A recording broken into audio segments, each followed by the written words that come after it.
Faraz starts off this hour in Los Angeles. Hey, Faraz, how are you? Good. How about yourself, Dave? Better than I deserve. What's up? Just have some issues with my finances, like many people are calling your show, of course. So I have a BMW car payment that, when I bought, I thought I was working in Congress, I guess. It's a $600 car payment a month, and I make about $1,200 a month. And are you kidding? No. Really? I mean, Yeah. were you making $1,200 a month when you took that car payment? When I first jumped into my first car. No. The $600 car payment on the Beamer. Were you making $1,200 a month when that payment was approved? I was making about $2,000. And who is the lender? BMW Financial. Okay. Well, we've established that their financial people are not as smart as the people that build their cars. It's a fine car, but these people are smoking crack to give you this loan. Yep. I mean, who gives somebody a $600 car payment with a $2,000 income? They're brain damaged, man. Their parents are cousins. That's ridiculous. Wow. I'm scared for you, man. So, yeah, you got to get that thing sold, don't you? Yes, and I'm negative $15,000. I'm upside down $15,000 because I rolled in negative equity from my last BMW before that. What do you do for, how many hours a week are you working? Just 20. I'm a full-time student. How old are you? 27. Oh, my gosh. What are you studying? Aircraft mechanics. That's good. When will you graduate? June. Oh, good. Okay. So there's a light at the end of the tunnel on your income going up substantially, right? Right. Like by this time next year, you ought to be an aircraft mechanic making how much? Probably about, average out here is about 22 an hour. Yeah. Okay. About $50K a year. Yeah. Okay. Okay, that'll help. Because that'll help you get out of the mess. I don't know how you're doing it. I mean, how are you eating and keeping this car payment up? Well, I don't have any. I live at home, so I don't pay rent. Oh, I'm lucky on that. Okay. But I also have $10,000 in credit card debt, and I'm only able to barely make the minimum payment. So okay. Well, our first goal is to tread water until you graduate and get your income way up.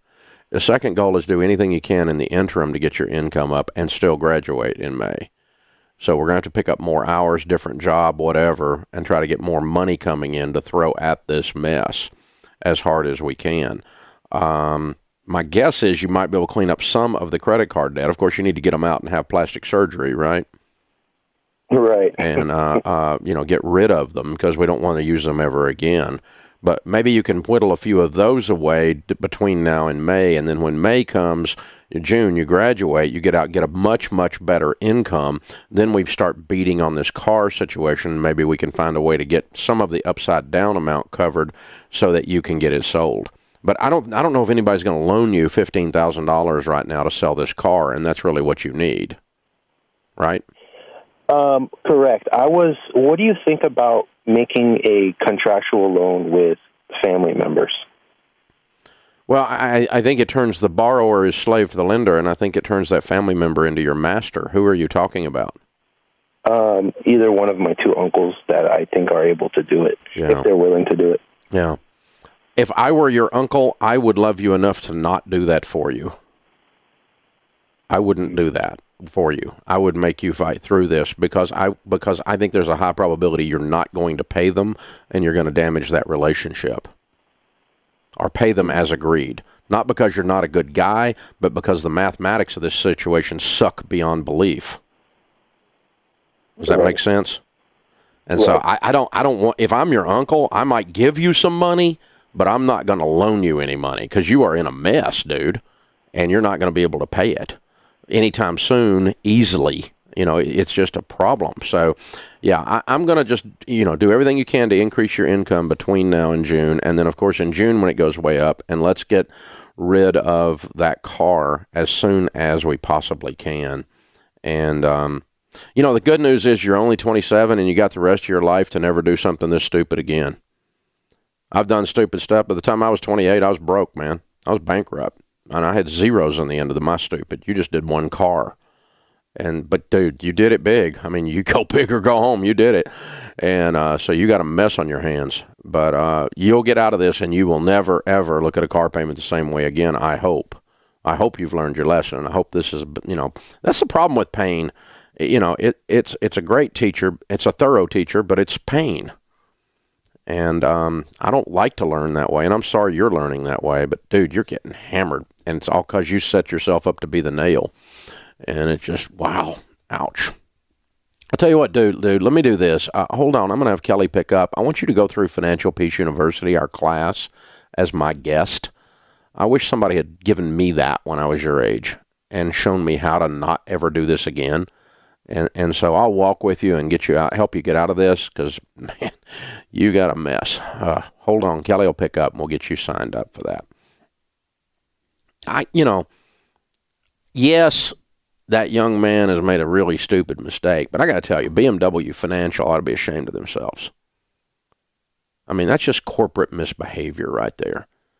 When you give a 27-year-old guy a car loan of $600 and his income is $2,000, you're a freaking con artist.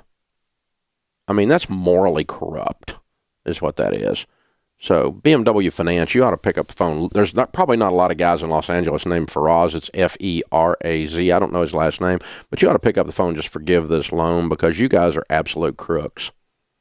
I mean, you're absolute crooks. That's just ridiculous. And you know what? Every one of the dadgum finance divisions of these car companies does this stuff. And all they see is meat hanging in front of them, and they're Rocky Balboa in the meat locker, and they just punch it out, man. You know, it's just a reminder that, when you're doing business, you have to do good business with people. You and I can disagree about whether a car payment's a good idea, but no one with half a freaking brain cell thinks that car loan was morally okay. That was not okay. It's Faraz's fault, too. He sat there as a grown man and signed up for that crap. But, man, BMW, you ought to be ashamed of yourself. This is the Dave Ramsey Show. Hey guys, thanks for watching. If you enjoyed this video, click the subscribe button to get the latest content and check out these other great clips from the show.